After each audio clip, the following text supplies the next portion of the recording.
Hello guys, आपका स्वागत है मेरे नए वीडियो में। आज मैं आपको एक ढोल के बारे में बताना चाहता हूँ। एक ढोल मैंने बाज़ार से ख़रीद करके लाया। ढोल का आवाज़ आप लोग को सुनाता हूँ। ढोल बजा, सबसे पहले 2 स्टिक दिया हुआ और एक ये रहा ढोल। ये इस टाइप का एक ढोल है। उसको बजाने के लिए दोनों को एक साथ पकड़ना है। ये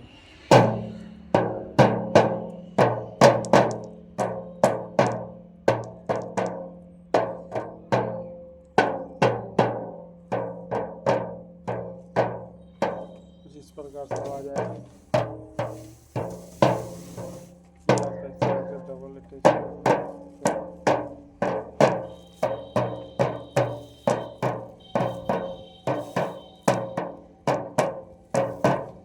आप सब भी बजा सकते हैं।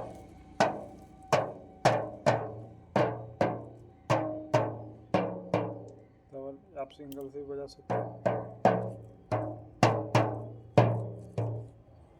मिलते हैं किसी नेक्स्ट टॉपिक के लिए। तब तक जय हिंद, जय भारत।